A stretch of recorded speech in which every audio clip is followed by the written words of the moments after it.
नमस्कार. मी doctor Govind Vaijwade, neurophysician, Chhatrapati Sambhajinagar.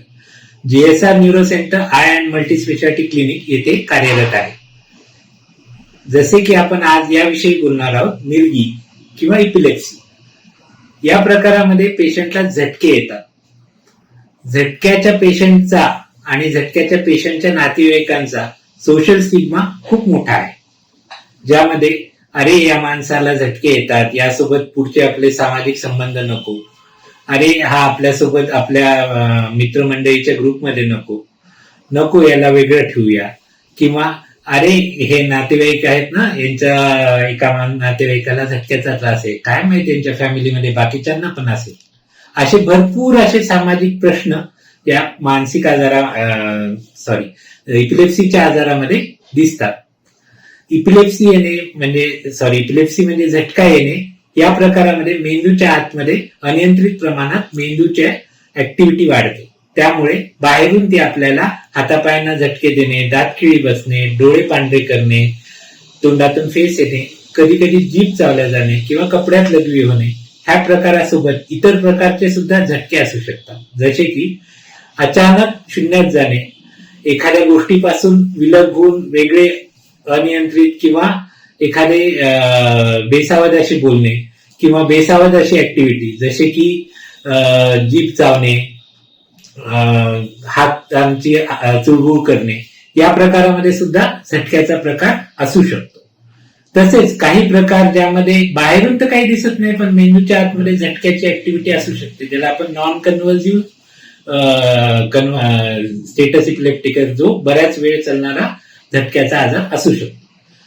मी आज आपल्याला हेच सांगण्यासाठी आलो आहे की झटका हा एक मेंदूचा आजार आहे. हा काही देवीचा शाप, देवाचा शाप, तुमच्या पूर्व पापाच्या कर्माची फळं असं काही नाहीये. झटक्याचा रुग्ण योग्य उपचार घेऊन पूर्णपणे निरोगी आयुष्य जगू शकतो. यासाठी न्यूरोफिजिशियन डॉक्टर तुम्हाला मदत करू शकतात. धन्यवाद. एपिलेप्सी हा एक न्यूरोलॉजिकल विकार आहे, ज्यामध्ये वारंवार फिट्स येतात. कोणाला तरी फिट्स येताना पाहणे धक्कादायक असू शकते, पण योग्य पावले समजून घेणे त्यांच्या सुरक्षिततेसाठी महत्त्वाचे ठरते. या व्हिडिओद्वारे तुम्ही परिस्थिती व्यवस्थित हाताळण्याच्या योग्य पद्धती शिकाल. मिरगीचा झटका ही एक अशी समस्या आहे ज्यामध्ये रुग्णाला अचानक आणि वारंवार अनियंत्रित फिट्सचे झटके येतात. हा त्रास मेंदूतील विद्युत अवरोधामुळे होतो. तुमचं प्राथमिक उद्दिष्ट म्हणजे त्या व्यक्तीला इजा होण्यापासून वाचवणे. जर ती व्यक्ती उभी किंवा बसलेली असेल तर तिला हळूवारपणे जमिनीवर पडून राहण्यास मदत करा. फिट्स आलेले असताना त्या व्यक्तीला कोणत्याही कठोर किंवा धारदार वस्तूंपासून दूर ठेवा, जेणेकरून तिला इजा होणार नाही. जमिनीवर पहुडल्यानंतर जमिनीवर आदरू नये म्हणून त्यांच्या डोक्याखाली उशी किंवा दुमडलेला जॅकेट यांसारखी मऊ आणि सपाट वस्तू ठेवा. फिट्स थांबत नसल्यास शक्य असल्यास त्या व्यक्तीला कुशीकडे वळवा. यामुळे त्यांची श्वसननलिका मोकळी राहते आणि लाळ किंवा उलटी सहज बाहेर पडते.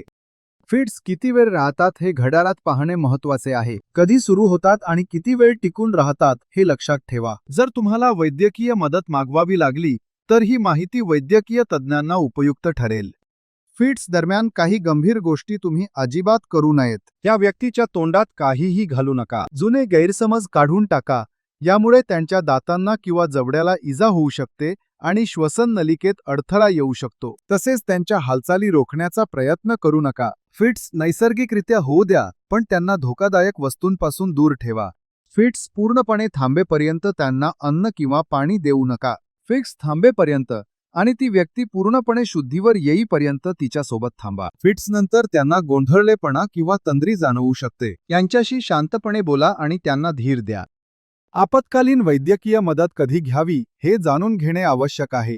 जर फिट्स 5 मिनिटांपेक्षा जास्त वेळ राहिले, जर त्या व्यक्तीला सतत फिट्स येत असतील आणि मध्ये शुद्धीवर येत नसतील, जर फिट्स दरम्यान इजा झाली असेल, जर फिट्स नंतर श्वास घेण्यास त्रास होत असेल किंवा त्यांना पहिल्यांदाच फिट्स आली असेल, तर त्वरित वैद्यकीय मदत घ्या. या सोप्या पद्धती समजून घेतल्यास तुम्ही मिरगीचा झटका येणाऱ्या व्यक्तीला चांगला आधार देऊ शकता. माहिती मिळवत राहा आणि लक्षात ठेवा की तुम्ही शांत आणि योग्य पद्धतीने केलेल्या कृतींमुळे खूप मोठा फरक पडू शकतो.